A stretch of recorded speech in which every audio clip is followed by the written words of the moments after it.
अब ल्यूकोसाइट का एक्टिवेशन। अरे 4 पॉइंट पर था ना कि पहले वास्कुलर चेंजेस होगा, सेलुलर चेंजेस होगा, और सेलुलर चेंजेस में ल्यूकोसाइट का रिक्रूटमेंट होगा और एक्टिवेशन। तो रिक्रूटमेंट तो हो गया, वेसल वॉल के बाहर आ गया। अब वेसल वॉल के बाहर जब साइड ऑफ द इंजुरी जब आ गया तो उसका काम क्या है ना, तो ल्यूकोसाइट अब एक्टिवेट होगा।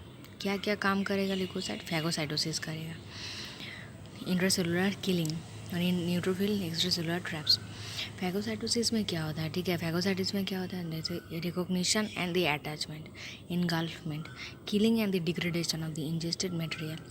मतलब क्या, जो माइक्रोब आया ना, तो माइक्रोब को पहले भी तो पहचानेगा, उसके साथ बाइंड करेगा, उसको खाएगा, मतलब इनगल्फमेंट हो गया। उसके बाद क्या होगा? मार देगा उसको। उसके बाद मारने के बाद जो बचा कुचा रहेगा उसका, मतलब माइक्रोब का, उसको डिग्रेड कर देगा। तो तीनों प्रोसेस हो गए, एक तो recognition and the attachment, engulfment, killing and the degradation.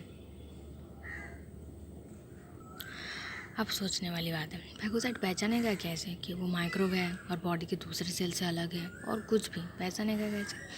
तो वो भी पहचानने के लिए WBC के ऊपर कुछ रिसेप्टर्स होता है, ठीक है, उसको हम बोलेंगे पैटर्न रिकॉग्निशन रिसेप्टर। एक तो होता है उसमें टॉल लाइक रिसेप्टर, TLRS बोलते हैं, ठीक है, और एक होता है इन्फ्लेमेशन। अब TLRS का काम क्या है? वो किसको रिकॉग्नाइज करेगा? वो एक्स्ट्रा सेलुलर कोई चीज़ और इंजेस्टेड माइक्रोब को रिकॉग्नाइज करेगा। बैक्टीरिया के लिए एक क्या होता है? LPS होता है, मतलब सेल वॉल में जो लिपोपॉलीसैकेराइड होता है ना, वो एंडोटॉक्सिन ना।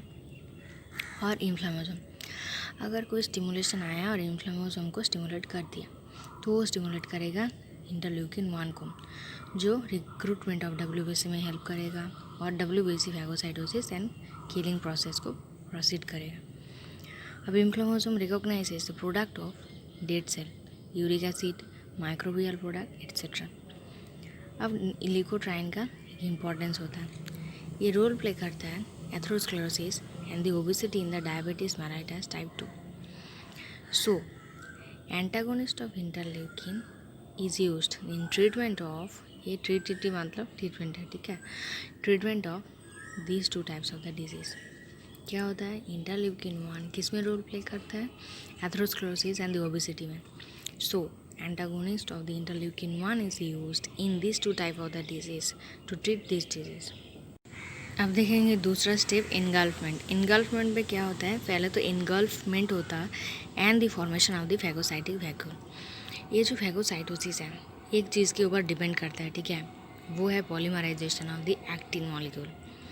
फैगोसाइट एंड इनगल्फमेंट में क्या होगा? पहले तो इनगल्फमेंट होगा और उसके बाद एक फैगोसाइटिक वैक्यूल बनेगा। क्या होता है ना इसमें ना, जो साइटोप्लाज्म ऑफ WBC है वो एक्सटेंस कर जाएगा और स्यूडोपोड बनेगा अराउंड द माइक्रोब, ठीक है। उसके बाद एक वैक्यूल के अंदर वो माइक्रोब जाएगा और जो वैक्यूल है उसको बोलेंगे फैगोसोम। वो फ्यूज़ कर जाएगा लाइसोसोम के साथ, ठीक है, मतलब extension of the cytoplasm of the WBC और pseudopod formation around the particle to be ingested, and then formation of vacuole is called the phagosome. Then membrane of the phagosome now fuse with the membrane of the lysosome, that is fuse with the membrane of lysosome and form the phagolysosome. And जो lysosomal enzyme था ना, तो membrane तो fuse कर गया, तो lysosomal के अंदर जो एंजाइम था लाइसोसोम, वो अब डिस्चार्ज हो गया किसके अंदर? फैगोलाइसोसोम के अंदर। अब फैगोलाइसोसोम रिलेटेड एक डिजीज़ भी होता है। क्या होता है वो? शेडियाक हिगासी सिंड्रोम। ये ऑटोसोमल रिसेसिव डिजीज़ है। शेडियाक हिगासी सिंड्रोम एक ऑटोसोमल रिसेसिव डिजीज़।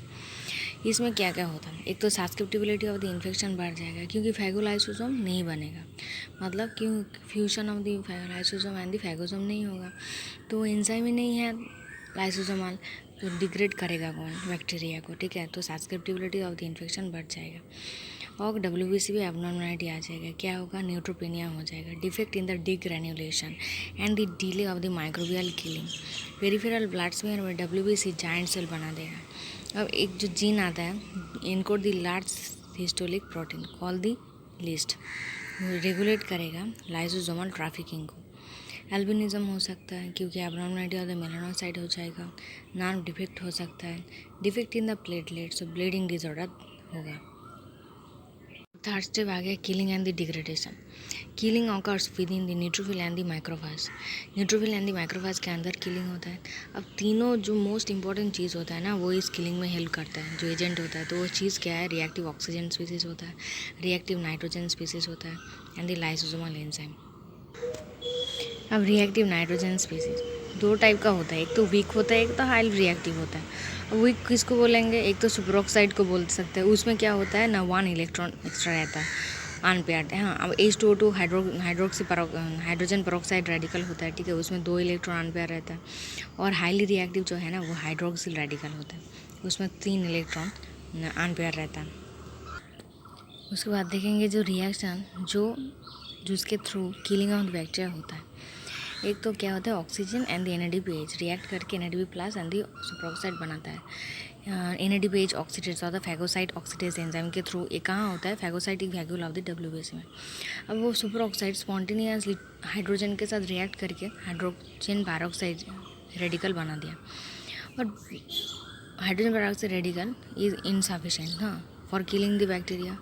और ये हाइड्रोक्सिल रेडिकल भी बना सकते हैं, और ये Cl- के थ्रू बना सकते हैं हाइपोक्लोराइड। और हाइपोक्लोराइड क्या करता है? हेलोजनेशन ऑफ द प्रोटीन और द लिपिड पेरोक्सीडेशन करके बैक्टीरिया को मार देता है। अब ये जो रिएक्टेंट हाइपोक्लोराइड बनता है, ये MBO in the myeloperoxidase enzyme in the azurophilic granule of the neutrophil के अंदर होता है। अब ये जो हाइपोक्लोराइड है, this is the active component of the bleach. Bleach में भी यही एक्टिव कंपोनेंट है, ठीक है। और ये क्या है? This is the end product of the oxygen dependent माइलोपेरोक्सीडेज system.